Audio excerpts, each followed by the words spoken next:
any of the clippers that clip my show, you have to preface any clip of mine saying I am the greatest. You can do it in print. You can do audio like Doom does at the end. But you have to say before any of the shows that you use of my content that Kevin Brennan is the greatest. That's all. I'm not asking. I'm demanding. I'm a conservative talk show host now. I have to have some type of scruples, and I can't keep companies with the likes of Bob Levy, for God's sake. And goddamn Kevin Brennan, Neil's brother. Kevin And also, Brennan. you keep saying, I watch enough clips and whatnot, but you keep saying, has WABC ever mentioned that Stuttering John keeps trying to get you fired? Have they ever broached the subject? No. They've seen it. They've mentioned it to me, but I have a great group over there, and they know. It's not like they hired Anthony Cumia and went, we hired him, and then I found out what this guy was all about. They fucking called me for the job, and I wasn't even looking, but it seemed like a good fit. I've been there over a year now. I can't believe that. And, just that the guy is trying to fuck up my job like that, it's crazy. Is repulsive. Like I said, there are people, I'll go on other people's shows that I've had beef with, I've had problems with.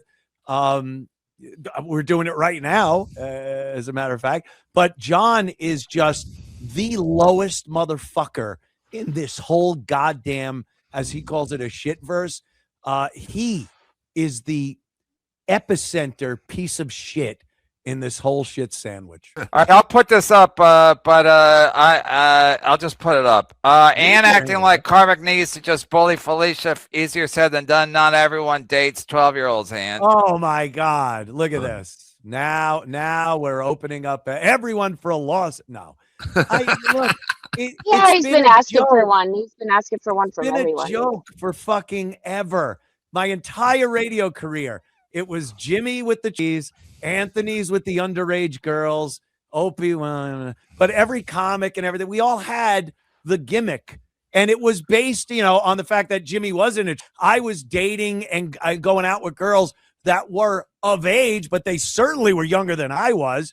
And that's what happens. The fact that they go to Reddit and pull up shit and, Anthony did this and that, it's all bullshit. Stuttering John drew the lucky card by trying to get me fired. So he's the one I'm going to start my my legal wranglings with after Shuley and Carl are done. And Anthony, I was saying this the other day that with John, like he's like, oh, he can say this. He's already coming up with things that you're going to sue him for. Yeah. He's missing the part that you can just drag this on and it just drag on nothing, basically. I don't care. And he's going to run out of money. He's going to lose because he's not going to be able to stay with you. How do you run out of something you don't have in the first place, Bob?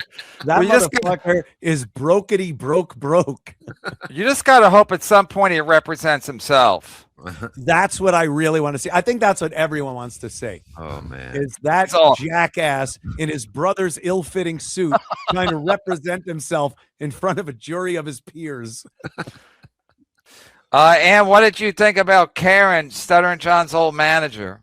Oh, yeah, she was a hoot. Yeah. I don't know. I'm going to go on record and say I believe every word she said. Because it lines up with the Stuttering John I know. Right. Which is a liar, a skinflint, and whatnot. But the fact that on the movie set they use condoms on her.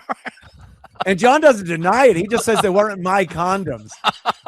That movie is so funny to watch because it's so unbelievably bad. Really? And every aspect of it. It's not just, bad acting.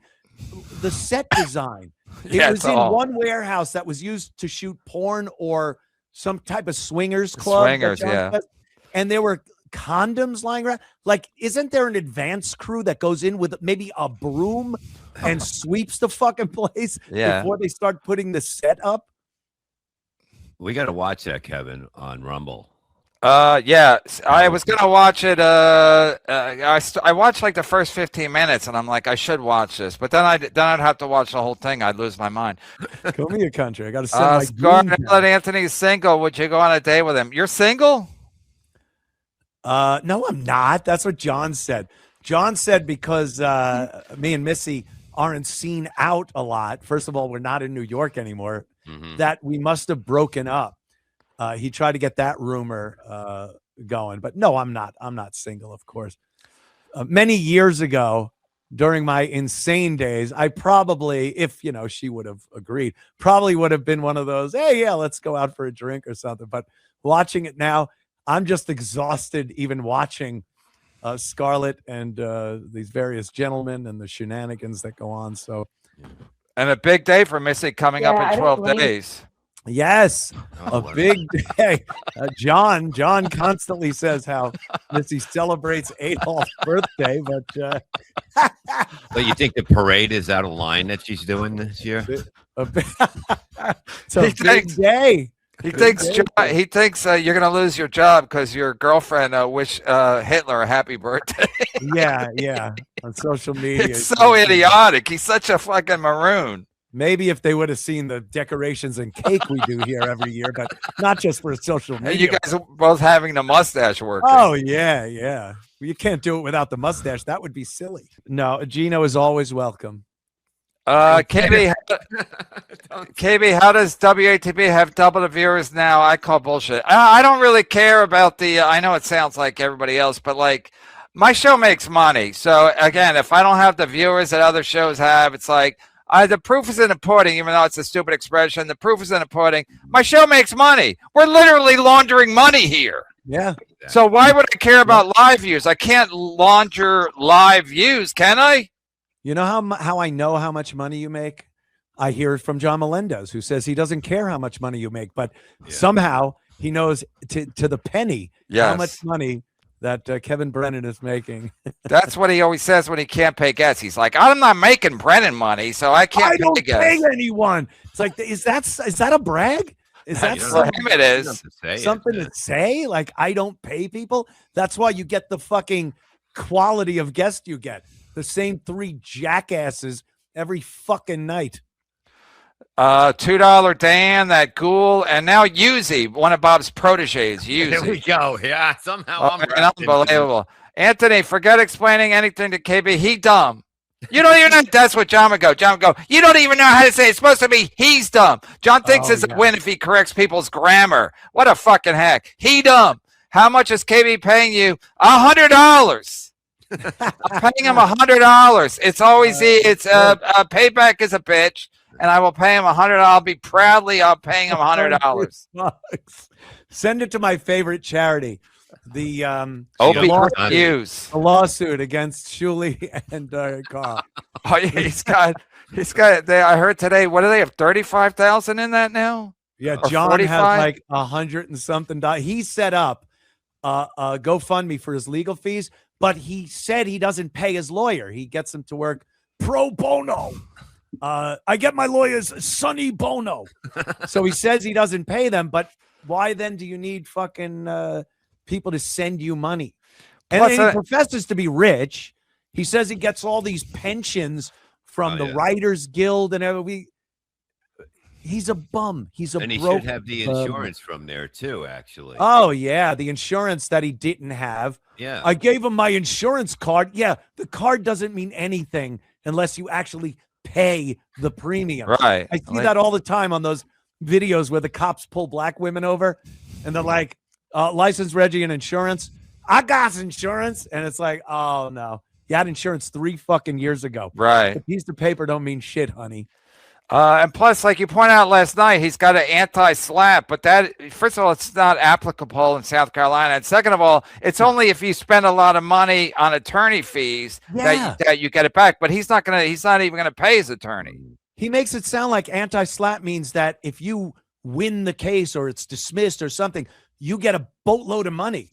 You get your legal fees have to be paid by the other people in the case.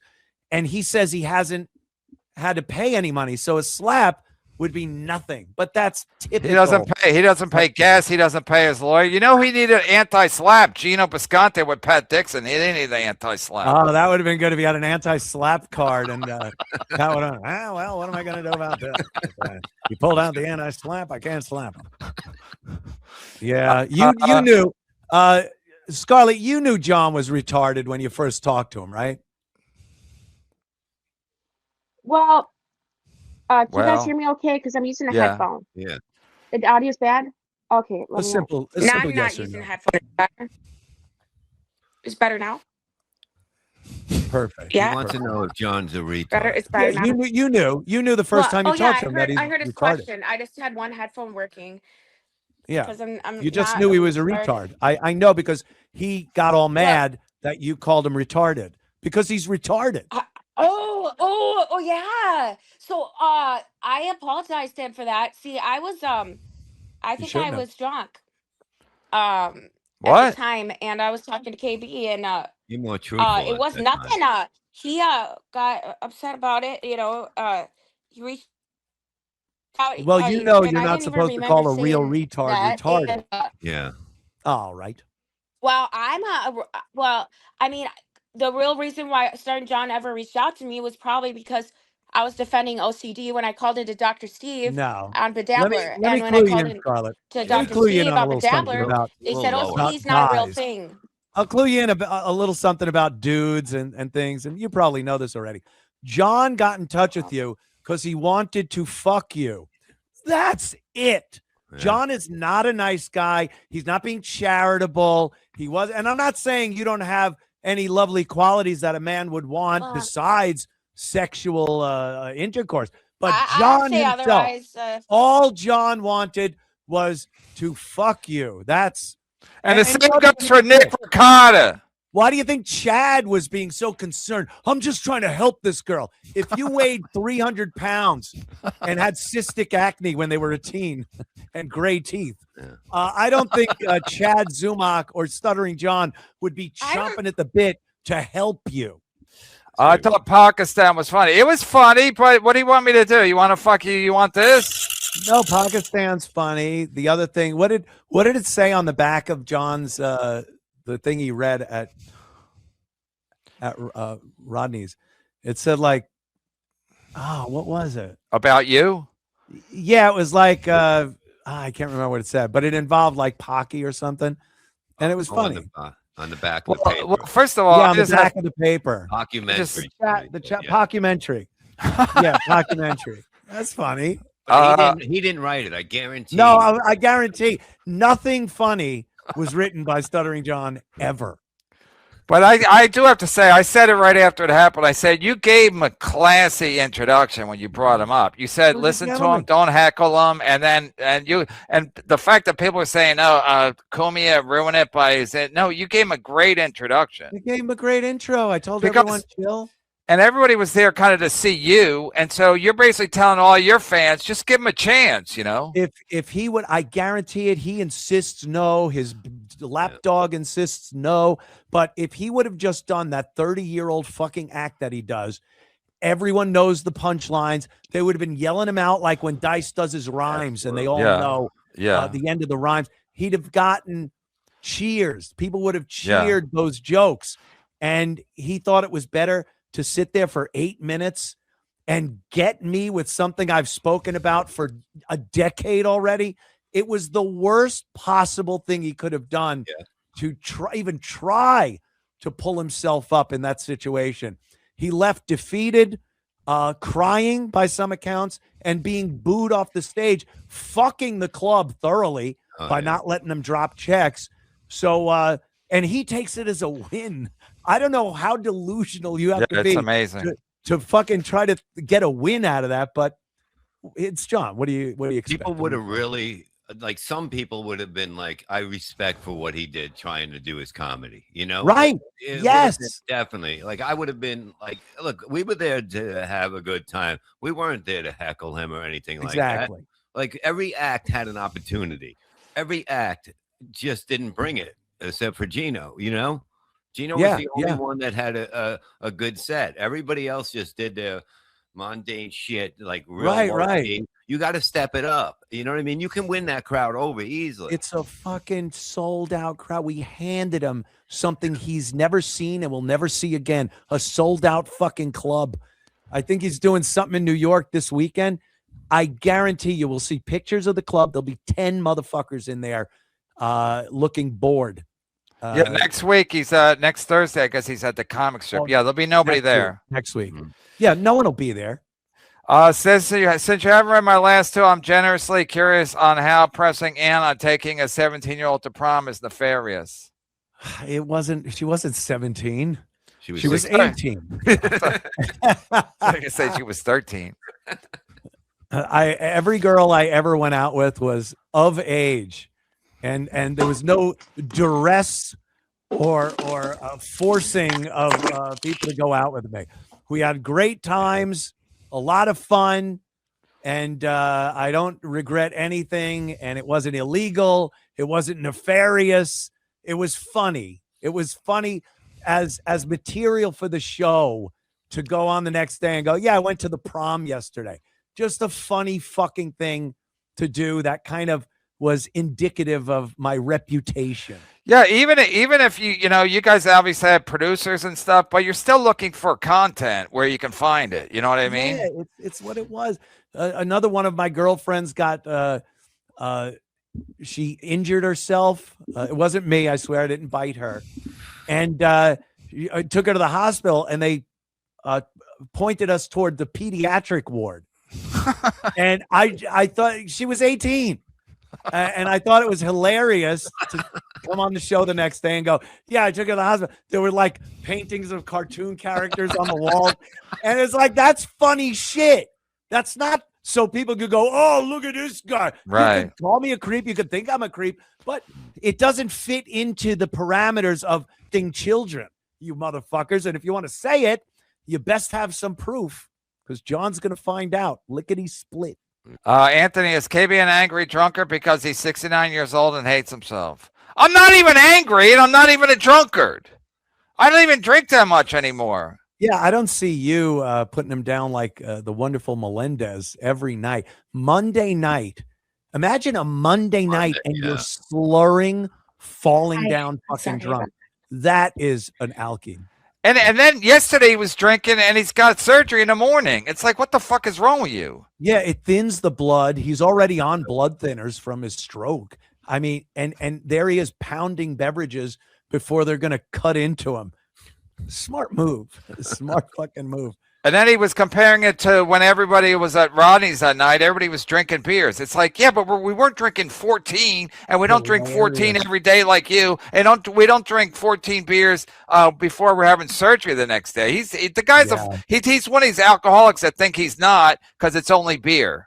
Yeah, he was saying that you guys, we all had drinks that night. We're at a bar. We're having. You had drinks in your hand. I saw you. Yeah, I bought it. I was at a bar, you dumb fuck, on a Friday night at a comedy club. Of course we're drinking. It's not Monday night alone in your mommy's house pounding your fucking 13th beer down. Thank you, Permasil, for trying to stick it to me. We turned the tables on you. I don't know. No, but people said some people are send merch to link. First of all, I don't really know merch's email right off the top of my head, and second of all, I'm not here to ambush Anthony Cumia with a guy who he barely even knows. No, I don't really know the guy. I've never. That's what I figured. That's what I figured. He comes out with a bunch of allegations and stuff, just like the rest. But what are you going to do? Like I said, Brian Johnson. I've honed in on my target, Stuttering John Melendez. And, he's going to be the example I set. John is desperately trying to get cash to cover his legal fees against Cumia. Just got hired to fish mines out of the Hormuz Strait. There you go. What was I going to ask? Shit, something about John and something. Oh, shit, I forgot. Anyway, oh, yeah, so the guy who started $2 Dan, I think Bob, another one of Bob's proteges, He was his idea for John to do it. John was like, I don't think it's a good idea. Then they started anyway, and then he made like $190. $2 Dan sent him $100. He was the first guy that gave him something. Yeah. So really, John's got about 90 if you want to be perfectly transparent about the whole that fucking guy thing. is unfucking believable on John's show. I have never seen somebody wax somebody's ass like he does to John. I look at somebody like that as being very stupid, very unintelligent, because they can't believe what they're even saying. It's either that or he's an incredible troll and we're all waiting for a payoff, because he'll just be like, no, John, you really are talented and the best. And John just soaks it up. It really does. It's amazing. Oh, it is amazing. Just watching John, like even when Gina would do it to you, Anthony, you would like chuckle from time to time because Gina was so over the top kissing your ass that you just had to laugh. John doesn't even laugh when this guy's fucking. You're right, Dan. I am like Jesus. Then he goes back to something. Remember when I did this? And he goes, oh, John, that was unbelievable. I couldn't believe you had the courage to do that. And he's like, right? Yeah, yeah. The courage. It calls him brave and smart and courageous. Like if that was a chick, you'd fucking marry her. Right. Yeah.